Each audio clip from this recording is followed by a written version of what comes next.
Olá, bem-vindo a mais um módulo do curso Autocuidado, Saúde e Bem-Estar. Nesse módulo, nós vamos explorar um pouquinho o universo da meditação.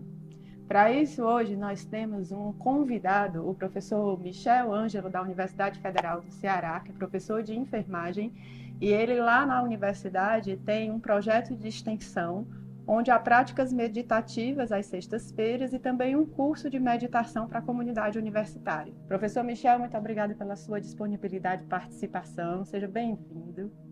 Então, já que nós vamos conversar sobre meditação, o mais natural é a gente perguntar primeiro se existe uma definição para meditação. Érica, há muitas definições de meditação, dependendo da forma como você faz, da forma como você entende a meditação. De um modo geral, a meditação seria a consciência da respiração. Então, você respirar e ter consciência dessa respiração é uma boa definição do que é meditação. E aí as práticas meditativas, elas vão variar conforme a tradição. Mas de um modo geral, a gente tem a respiração como foco principal. É uma definição interessante para meditar. Aqueles que respiram podem meditar, porque meditação é a respiração consciente. A priori, não existe nenhum pré-requisito necessário para que a pessoa possa se engajar numa rotina de meditação.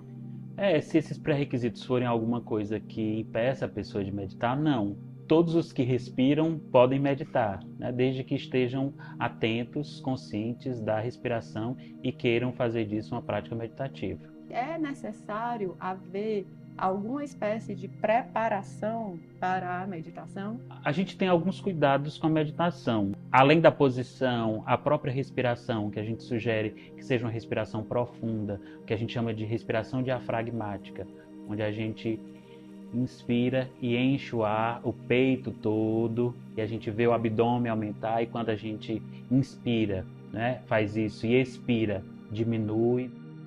E aí a gente tem alguns passos que pode aprofundar a meditação com exercícios antes para deixar desperto o corpo, né? E depois a prática de meditação mais tranquila e essa consciência respiratória. Em relação ao tempo, professor, às vezes as pessoas relutam em meditar porque dizem que não tem tempo para isso. Existe um tempo pré-determinado? A gente encara a meditação como um exercício físico. A gente não começa fazendo exercício físico com muito tempo, com muitos minutos. A gente vai começando a caminhar, por exemplo, andar de bicicleta, ou a nadar, ou a qualquer outro exercício, com pouco tempo, e à medida que a gente vai se habituando, a gente vai aumentando esse tempo. A meditação é da mesma forma. A gente pode iniciar com poucos minutos, talvez 2, 3 minutos, e quando a gente vai se habituando, o próprio corpo pede para que esse tempo seja maior e aí a gente vai aumentando. A gente sabe que as evidências mostram que de 20 a 40 minutos por dia, a gente tem efeitos muito benéficos para a saúde, né? Mas a gente não começa a meditar com 20 minutos. Eu sugiro que os iniciantes comecem a meditar com poucos minutos e vá aumentando gradativamente à medida que se habituam e que têm prazer na meditação. Que benefícios a ciência já tem demonstrado que a meditação pode trazer para a saúde, o bem-estar e a qualidade de vida? Pronto, as evidências mostram que há benefícios físicos, mentais e o que a gente pode considerar de espirituais. São espirituais no sentido de que vai trazer algum insight, algum despertar aí para a pessoa. Mas a gente já tem evidências de que pode ajudar, né, no controle da hipertensão e da diabetes, das doenças psicossomáticas de um modo geral, da ansiedade, da depressão. A gente tem ampla evidência de que a meditação ajuda nesse processo, né? E em relação àquilo que a gente pode considerar como espiritualidade, uma integração maior com a vida, com o sentido que a própria pessoa estabelece e descobre para si, os insights, as descobertas, o autoconhecimento. Sim, eu também tenho observado, professor, que ao longo dos anos a meditação tem se popularizado essas evidências científicas que têm mostrado os benefícios e que também agora existem alguns aplicativos dedicados à prática da meditação. Então, eu queria lhe ouvir o que é que o senhor acha do uso dos aplicativos como um auxiliar dessa prática.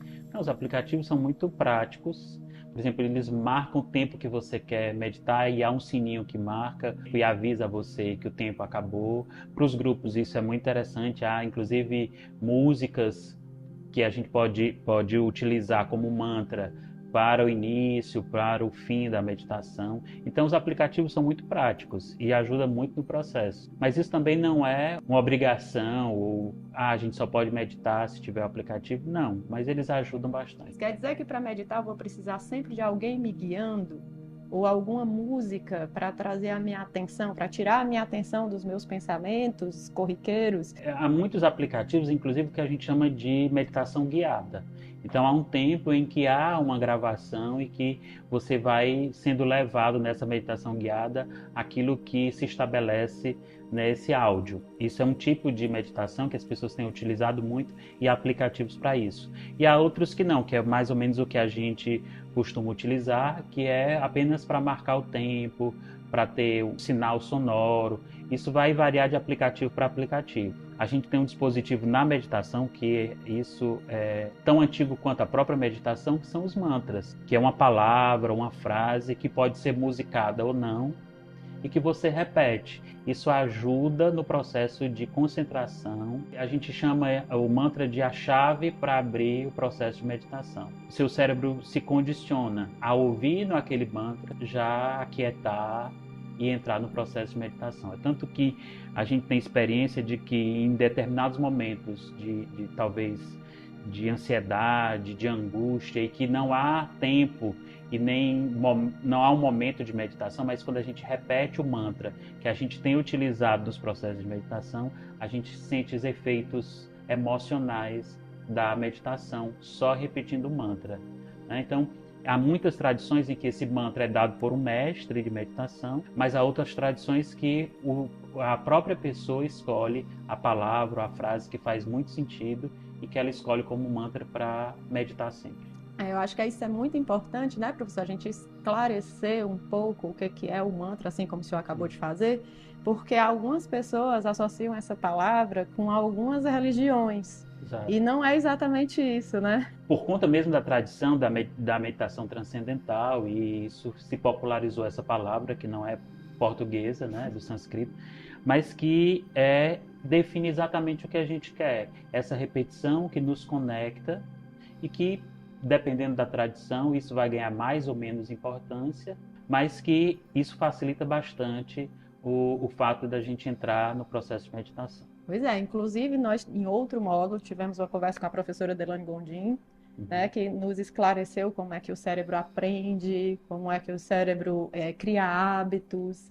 Então, faz todo sentido o que o senhor está dizendo, que se eu medito frequentemente, repetindo uma palavra, ou mesmo uma frase, ou usando uma música, que o meu cérebro vai aprender que quando eu escutar ou quando eu repetir aquela palavra, aquela música, já vai entrar naquele estado de calmaria que a meditação costuma trazer para a gente, né?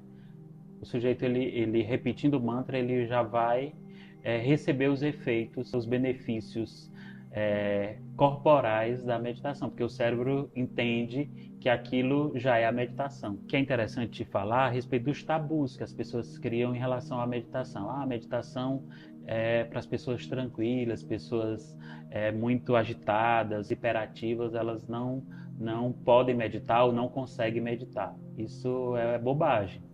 A meditação, como eu falei no início, é para quem respira. Então, o simples fato de sentar e respirar, a gente já tem alguns efeitos. E se eu me concentro nisso, né? E eu tenho muitas distrações na meditação. A gente diz que a distração faz parte também da meditação. O simples fato de você identificar que isso é distração e o que não é distração, já tem também um efeito muito interessante para o cérebro, para o seu corpo. Eu preciso me preparar, como você já falou, uma preparação, sei lá, religiosa, exótica, o jejum, ou determinado procedimento que eu preciso fazer, o ritual. Não há nada de prescrito na meditação, a não ser que seja de uma determinada tradição, né? Pode acontecer, mas de um modo geral a meditação não vai exigir essa preparação, talvez religiosa ou exigente demais para a meditação. Outras pessoas acham que eu preciso de um espaço especial, sem barulho, ou então aconchegante. Isso também não é o mais importante, né? Porque as pessoas podem aproveitar o tempo em que estão numa sala de espera, no ônibus, esperando o transporte e fazer minutos de meditação, mesmo no caos, mesmo no barulho, porque isso vai depender da sua respiração e da sua concentração.